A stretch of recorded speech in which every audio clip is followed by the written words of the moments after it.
Agus, pemuda tanpa tangan, ditetapkan tersangka pemerkosaan 2 wanita. Tiap hari buang air dibantu ibu. Seorang pemuda tanpa tangan ditetapkan sebagai tersangka pemerkosaan 2 wanita di Mataram, Nusa Tenggara Barat. Polisi telah menetapkan Iwas alias Agus Buntung, 21, sebagai tersangka pemerkosaan. Agus merupakan mahasiswa semester 7 di Sekolah Tinggi Negeri di Mataram. Dia juga seorang seniman. Agus Buntung adalah penyandang tunadaksa yang tak memiliki 2 tangan. Dengan kekurangan fisiknya itu, Agus Buntung dijerat pasal 6 Undang-Undang Nomor 12 Tahun 2022 tentang tindak pidana kekerasan seksual.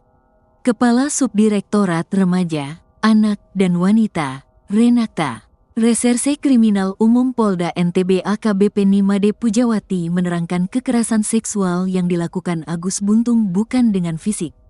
Dia menggerakkan seseorang untuk mau melakukan tindakan yang dia kehendaki sehingga orang kemudian tergerak.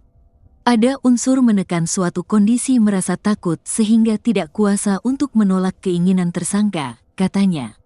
Penetapan tersangka terhadap Agus pun sudah melewati sejumlah rangkaian. Polisi juga sudah meminta keterangan ahli. Pemeriksaan saksi-saksi, kita sudah menghadirkan ahli. Berdasarkan kesaksian ahli, meningkatan status dari saksi menjadi tersangka, jelasnya. Kasus ini terjadi di sebuah homestay kawasan Mataram. Saat itu Agus bertemu korban di teras homestay, sampai kemudian viral di media sosial. Agus Buntung bercerita dengan kondisinya yang tidak memiliki tangan. Ia beraktivitas masih dibantu sang ibu. Keadaan saya seperti ini, saya masih dimandiin orang tua, buang air dibukain orang tua, makan disuapi, dibukain baju sama orang tua, kata Agus Buntung. Dengan ketidakmampuannya dalam melakukan aktivitas itu, Agus merasa heras atas keputusan polisi.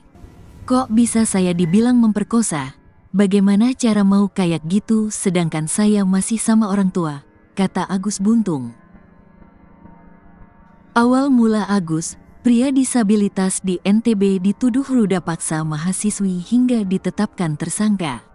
Awal mula pria disabilitas yang tidak mempunyai tangan berinisial IWAS alias Agus, 21, dituduh ruda paksa seorang mahasiswi di Mataram, Nusa Tenggara Barat hingga ditetapkan tersangka. Diketahui, Agus resmi ditetapkan sebagai tersangka oleh Polda NTB setelah dilaporkan oleh korban, mahasiswi di sebuah sekolah tinggi negeri di Mataram, pada Kamis, tanggal 28 November tahun 2024. Adapun dalam video wawancara Agus dibagikan akun Instagram @lagi.viral, Agus mempertanyakan logika yang dipakai untuk mentersangkakannya. Mengingat kondisinya yang sulit untuk melakukan perbuatan seperti pemerkosaan. Sebab Agus jadi tidak bisa pergi keluar rumah lantaran dituduh sebagai pelaku kekerasan seksual. Sedih banget, kayak mati semua-muanya, jadi tersangka, enggak bisa kemana-mana, kata Agus, dikutip dari video akun Lagi Viral, Sabtu, tanggal 30 November tahun 2024. Bahkan, sehari-hari Agus mengaku masih dibantu orang tuanya untuk berpakaian hingga makan. Sebagaimana Bapak lihat, saya masih dimandikan dan dirawat oleh orang tua saya. Semua aktivitas seperti buang air besar dan kecil pun dibantu orang tua. Kok bisa saya dituduh memperkosa atau berhubungan secara paksa? Bagaimana saya bukannya gitu, papar Agus. Agus juga menegaskan bahwa jika tuduhan pemerkosaan itu benar terjadi, korban pasti bisa melawan. Agus pun mengurai fakta sebenarnya soal tudingan ia memerkosa mahasiswi. Awalnya di awal Oktober tahun 2024 lalu, Agus bertemu dengan seorang mahasiswi di kampusnya. Kala itu Agus minta bantuan ke wanita tersebut untuk mengantarkannya ke kampus setelah makan siang. Setelah saya membeli makan dan minuman, saya duduk sebentar, saya ingin kembali ke kampus. Kendala saya capek, jalan tidak kuat. Saya berpikir untuk minta bantuan kepada orang di sekitar sana, imbuh Agus. Langsung minta bantuan ke seorang mahasiswi yang tidak ia kenal. Agus percaya saja saat diajak naik motor. Tak disangka kepercayaan Agus itu justru membawanya ke jurang masalah. Agus mengaku tiba-tiba dibawa ke sebuah penginapan oleh mahasiswi tersebut. Berjalan ke Islamic Center, tapi mengejutkan kok muter 3 kali di Islamic Center. Tapi saya santai enggak berpikiran aneh-aneh karena bersyukur dia mau bantu.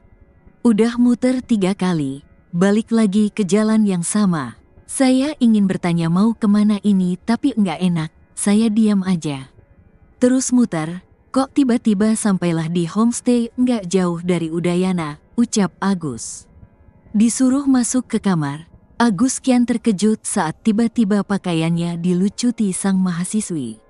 Agus lantas menceritakan kronologi dirinya dilecehkan oleh sang mahasiswi. Saya kaget dia membuka baju, celana saya. Saya diam dengan kebingungan. Dia membuka juga bajunya. Agus disuruh tidur di kasur gini, kata Agus. Setelah dipaksa diam untuk berhubungan badan, Agus lemas tanpa bisa bertanya banyak ke sang mahasiswi.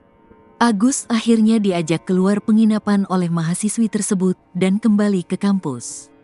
Kembali diboncengi motor oleh sang mahasiswi, Agus tersentak saat tiba-tiba ia berhenti di dekat Islamic Center kampus. Di momen tersebut, sang mahasiswi langsung turun dari motor dan memeluk seorang pria. Agus syok karena tiba-tiba difoto oleh seorang pria tak dikenal saat turun dari motor. Tak disangka selang beberapa hari kemudian, foto Agus itu tersebar dan digambarkan seorang sosok pemerkosa yang kejam. Agus disebut-sebut meruda paksa mahasiswi yang ditemuinya itu hingga fotonya tersebar di media sosial akun Lombok. Hingga akhirnya kasus tersebut berujung pada proses hukum karena sang mahasiswi melaporkan Agus ke Polresta Mataram dengan kasus dugaan pemerkosaan dan kekerasan seksual. Minta keadilan dari Presiden. Kini Agus hanya bisa berharap agar Presiden Prabowo bisa memberikan keadilan untuknya. Pasalnya, ia masih ingin melanjutkan karir sebagai seniman dan statusnya sebagai mahasiswa. Saya ingin bertemu dengan Presiden Prabowo untuk menunjukkan karya seni gamelan yang saya mainkan. Walaupun saya hanya bisa menggunakan jari-jari kaki saya ingin membuat Presiden bangga dan mungkin bisa dikenal oleh dunia, ujar Agus. Dilansir dari YouTube official iNews. Ia berharap keadaannya bisa kembali seperti semula dan bisa memberikan karya untuk masa depannya. Saya ingin agar bisa kembali seperti semula. Semoga dengan dukungan dan motivasi dari masyarakat, saya bisa lebih semangat dalam menjalani hidup dan berkarya, ujarnya.